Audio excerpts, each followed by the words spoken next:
Primeiramente, gostaria de agradecer, em nome do Instituto Atlantos, o fundamental apoio dos investidores Atlas, Compor Empreendimentos, FFP Advocacia e Now Space. Dos investidores Ouro, Fiesques Pizzas Artesanais, Instituto Liberal, Plenobras e Students for Liberty Brasil. E dos investidores Prata, Brasil Paralelo, Graf 7, Instituto Liberdade, Organic Energetics e Chás Orgânicos, Pierre Partners, Volkin e Williamson's Coffee. Sem o apoio de cada um deles e, obviamente, de vocês, público presente, este evento não poderia ser possível. Ao longo deste dia, nossos painéis irão explorar os principais desafios que ameaçam os pilares do Ocidente. Nosso objetivo não é apenas compreender o cenário atual, mas sim provocar a escolha. Seremos meros espectadores do declínio ou seremos agentes de mudança? Mas fiquem tranquilos, ninguém aqui terá que sair tomando veneno, como Sócrates, apenas por enxergar a realidade. Convido ao palco o presidente do Instituto Atlantos, Guilherme Dada, para fazer a abertura.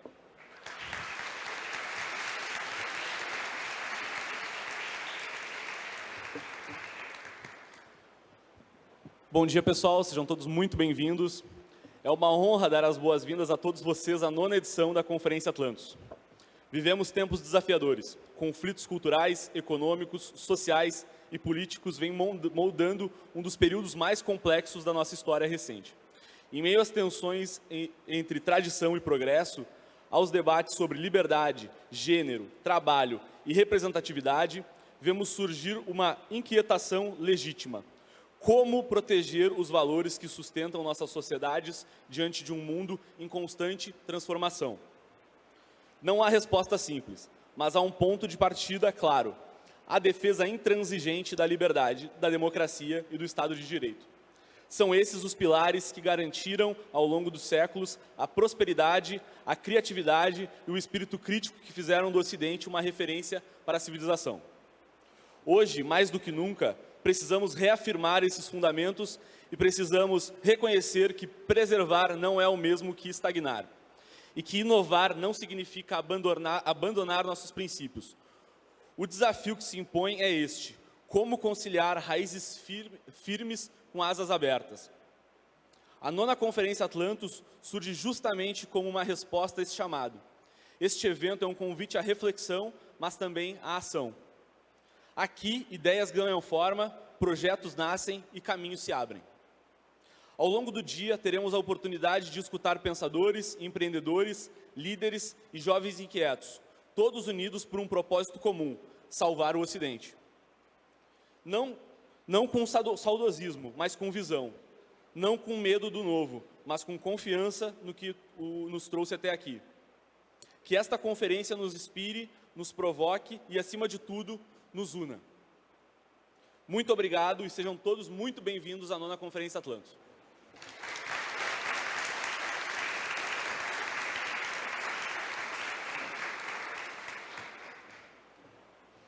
O Instituto Atlantos tem o prazer de apresentar o Caderno de Políticas Públicas contra Inundações do Rio Grande do Sul. Para isso, eu convido ao palco Alexis Melo, revisor do caderno e coordenador do Instituto Atlantos.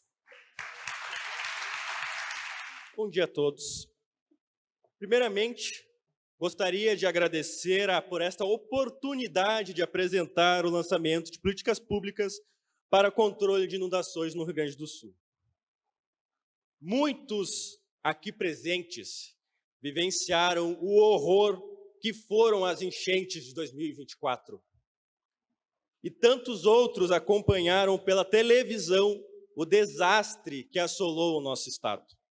Desde o dia em que as grandes chuvas começaram até o momento em que as águas finalmente baixaram, foram mais de 30 dias em que o povo gaúcho ficou debaixo d'água. O local em que vocês se encontram, o Now Live Space, bem como toda a região do 4º Distrito, foi um dos maiores pontos de alagamento em Porto Alegre. A água chegou ao teto de diversos estabelecimentos, destruindo empresas, sustento diário e lares de muitas famílias. Mas, como diz o nosso hino rio-grandense, Mostremos valor constância nesta ímpia e injusta guerra. Sirvam nossas façanhas de modelo a toda a terra. E ainda complementa, mas não basta para ser livre, ser forte, aguerrido e bravo. O povo que não tem virtude acaba por ser escravo. Foi desse modo que o povo, pelo próprio povo, soube se ajudar. Muitos gaúchos e brasileiros de diversos estados se sensibilizaram diante do grande desastre que arrasou o Rio Grande do Sul. Vimos pessoas, de forma espontânea, com os próprios recursos, agindo na linha de frente, trazendo barcos para os resgates, preparando refeições, doando mantimentos e arrecadando dinheiro. Infelizmente, observamos a máquina pública falir diante de tal desastre e percebemos o despreparo de boa parte das autoridades em conter a situação. Entretanto, pela virtude do povo brasileiro, conseguimos nos libertar das amarras da burocracia e da incompetência estatal. Com o objetivo de evitar novos desastres dessa magnitude, o Instituto Atlantos, por meio de seus coordenadores, entre eles, Guilherme Dada, Alicia Coelho Xavier, João Gabriel Soares, Maria Eduarda Vargas e Valentina Ampezan Maciel, e da diagramadora Domitila Novak, organizou o Caderno de Políticas Públicas. Sua finalidade é trazer propostas eficientes para que tragédias desse porte sejam evitadas. Para esta importantíssima tarefa, convidamos renomados profissionais e especialistas das áreas econômica, urbanística, jurídica e de engenharia, tais como Adriano Paranaíba, Felipe Rosa, Fernando Dornelles, Francisco Zancan, Kleber Sobrinho, Leomar Tashman e Victor Carvalho Pinto. Nosso profundo agradecimento a esses incríveis indivíduos que nos ajudaram a compor esse trabalho tão relevante. Uma salva de palmas.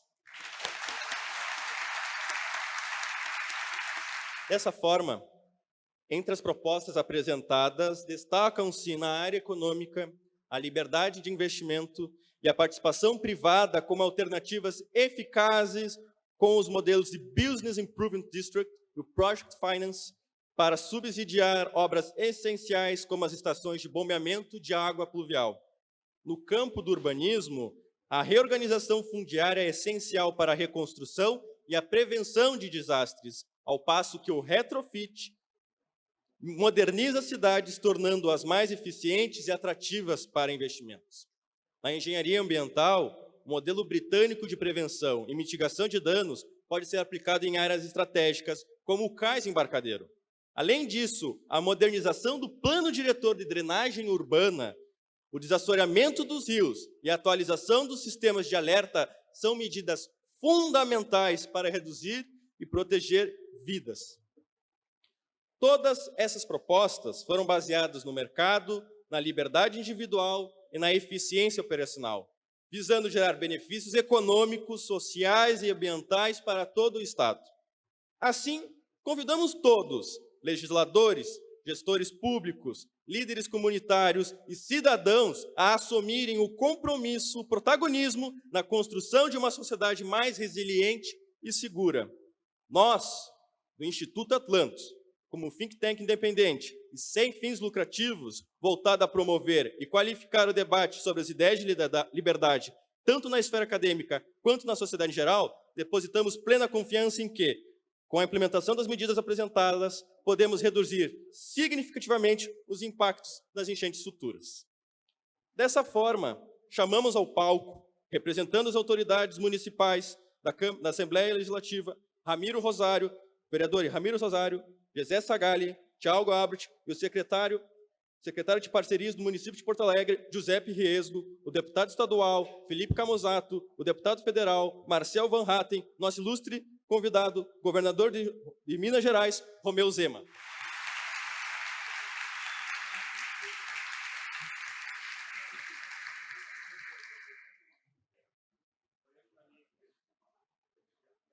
Por fim, Agradeço a todos os presentes que acreditaram no nosso trabalho, assim como nossos patrocinadores que possibilitaram a construção deste caderno, para que continuemos contribuindo cada vez mais com o desenvolvimento da sociedade gaúcha e brasileira.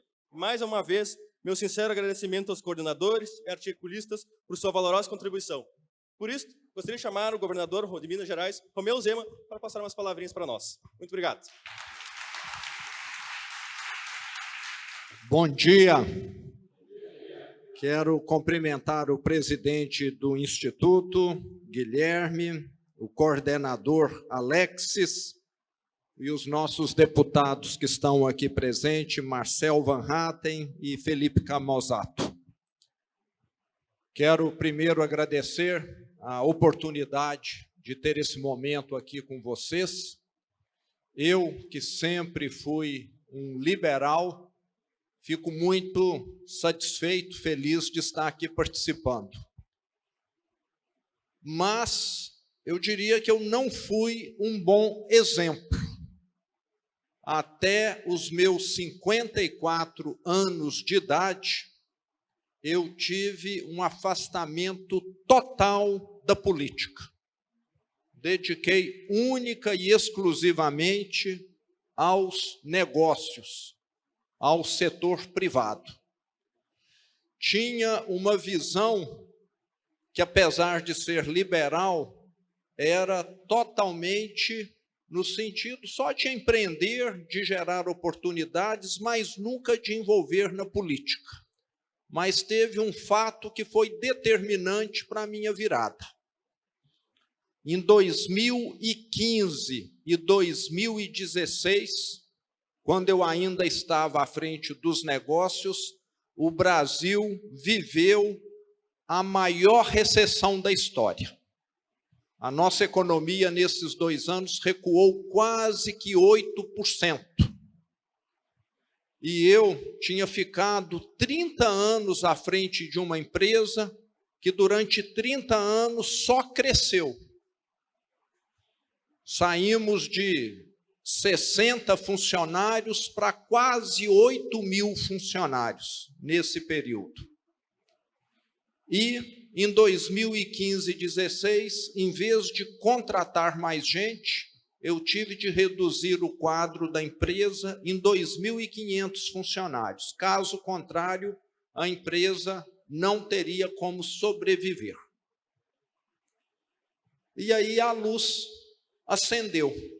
Eu comecei a perceber que não adianta você estudar muito, você ser competente, você ter um negócio bom, que dá resultado, que gera oportunidade, se esse negócio está num país que está afundando.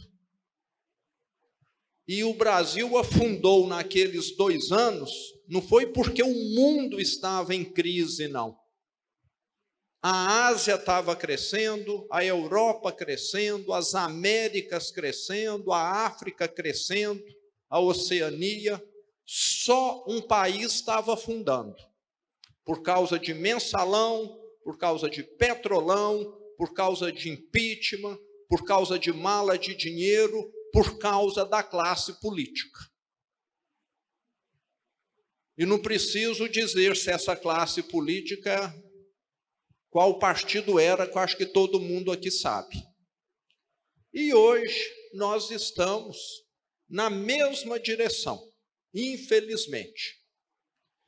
Então, movimentos como esse são de extrema importância, muito, muito importante. Precisamos de vereadores, de prefeitos, de deputados, de governadores e de presidente que representem esses valores que fazem uma sociedade avançar. Em Minas Gerais, desde que eu assumi o governo do Estado, há 6 anos e 3 meses atrás, eu deixei muito claro, diferente do governador anterior, aqui em Minas, propriedade privada será respeitada.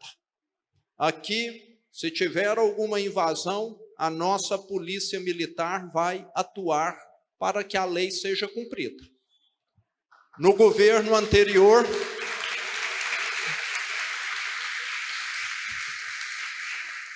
No governo anterior, tolerância. Não, propriedade privada tem interesse social. Muito subjetivo. E isso gera paz, isso gera prosperidade. Quem está produzindo no campo, quem está produzindo na cidade, tem de estar focado em melhorar o seu negócio, em melhorar a produtividade, em avançar na tecnologia e não em ficar pegando numa arma para se defender. Fica muito claro que é um grande retrocesso quando você deixa esse tipo de evento se tornar normal. E, infelizmente, em Minas, no passado, esse tipo de fato se tornou bastante corriqueiro. Mas estamos hoje pacificados no Estado. Se tem alguma invasão, agimos prontamente. Estamos ampliando também em Minas Gerais unidades de um colégio que está entre os mais bem avaliados do Brasil.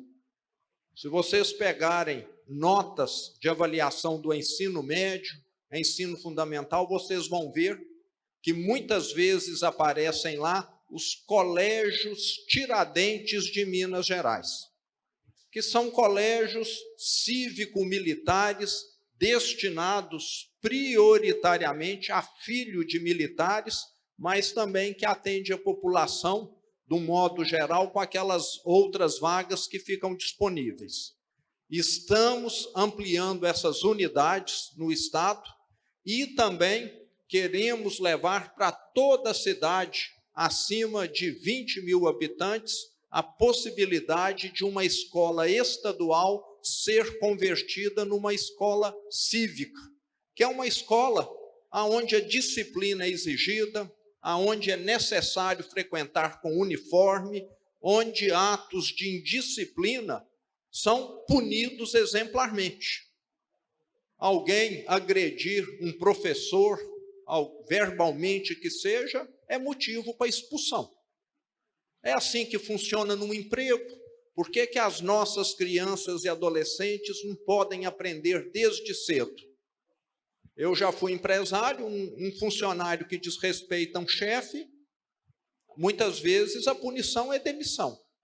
E nós temos criado uma sociedade onde o desrespeito passa a ser encarado com naturalidade. Isso realmente é algo que precisa ser combatido sempre. Temos hoje, em Minas Gerais, um estado que ainda, como o Rio Grande do Sul, enfrenta dificuldades financeiras, mas que tem avançado em todas as políticas públicas. 2.300 escolas reformadas. Queremos que a escola que a maioria dos alunos frequenta seja uma escola tão boa ou melhor do que a casa que ele mora. Alimentação, a mesma coisa. Se você quer formar cidadãos melhores, o trabalho começa dentro do Estado. A sociedade civil ajuda muito, não resta dúvida, mas um governante ruim, que dá maus exemplos, que adota políticas erradas, é algo que contamina todo o trabalho, todo o esforço que a sociedade civil muitas vezes está fazendo. E, infelizmente, é a situação que o Brasil vive hoje. Questão da criminalidade, eu, governador Eduardo Leite, todos os governadores do Sul e do Sudeste, levamos propostas, o ano passado, para o ministro da Justiça, para o presidente da Câmara, presidente do Senado, que infelizmente ficaram lá só no papel que nós levamos. Medidas extremamente simples para combater a criminalidade, mas que parece que esse governo tem medo. Vou citar aqui as 3 para vocês verem como são simples. Primeiro, o que nós queremos é que aquele criminoso reincidente, lá em Minas nós temos um caso de uma pessoa que, se for detida hoje, ele vai ser solto amanhã ou depois de amanhã, apesar de já ter roubado 68 celulares. Prende, solta, prende, solta. O que é que nós queremos? Alguém que tenha reincidência, é a terceira vez que ele já fique detido. Nós estamos incentivando o delito dessa forma, desmoralizando as forças de segurança, que na hora que vão prender esse criminoso, ele até faz gracinha. Pode me levar, depois de amanhã eu estou solto de novo. Se não mudarmos isso, o que é que adianta digitalizar, integrar sistemas? Ele vai continuar atuando. Outro ponto.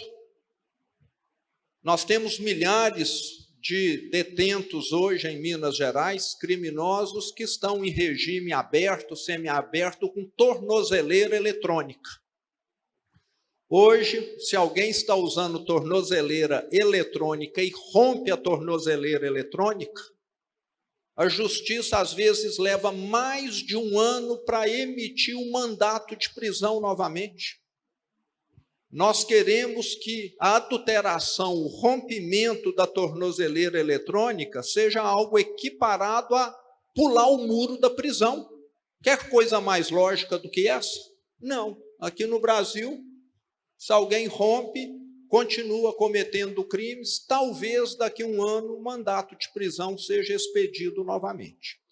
E por último, eu tenho dito que eu confio muito mais em policial do que em bandido. Tem policial ruim? Tem. Ele precisa ser detectado e mandado para fora da corporação. Agora, tem bandido bom? Não tem. E aqui no Brasil parece que nós temos confundido as coisas. Hoje, o policial do Brasil todo tem receio de fazer abordagens. Se ele aborda alguém que tenha característica X, ele vai ser acusado amanhã de ter sido X-fóbico. Se ele aborda alguém que tem característica Y, ele vai ser acusado de ser Y-fóbico. E assim por diante. Fica muito difícil o trabalho das forças de segurança. Nós temos, sim, de estruturar as forças para que elas tenham uma corregedoria, tenham uma disciplina correta. Prove que ele está errado e ele vai pagar por isso. Agora, o que nós criamos aqui foi um ambiente que impede a força policial de atuar, como acontece hoje em comunidades. Nós temos hoje determinação judicial que a polícia só pode entrar numa comunidade que está recheada de criminosos se tiver um mandato judicial, uma autorização judicial. Então, parece que nós, infelizmente, estamos criando uma cultura em que combater o mal é algo extremamente difícil, cheio de obstáculos, e que para fazer o mal você tem liberdade. Parece que é uma inversão total. Então, bons governantes, eu tenho certeza que caminham no sentido que nós precisamos. Caso contrário, é o que tem acontecido, é degradação, é aumento da criminalidade. Para mim, é uma satisfação, como eu disse no início, estar aqui com vocês, participando, e parabéns, quando eu tinha a idade de vocês aqui, eu nunca pensava em estar participando da política, e esse é outro caminho. Mas estou pagando com juros, com correção monetária e multa a minha não participação. Hoje, 24 horas por dia, eu tenho tentado pagar essa minha omissão do passado. E acho que lá em Minas Gerais, nós temos tido aí um resultado que começa a se mostrar visível. Qualquer número em Minas, como eu disse, tem melhorado, geração de emprego, a saúde, a segurança pública, a educação. E precisamos muito de vocês. Participei ontem do Fórum da Liberdade, é fundamental essa participação da sociedade civil. E fundamental também apoiar bons candidatos a deputado, a vereadores que estão aqui me acompanhando, porque eles é que vão levantar a voz, dar o grito lá dentro do parlamento contra essas vozes que sempre estão querendo que o mal prevaleça sobre o bem. Muito obrigado, ótimo evento.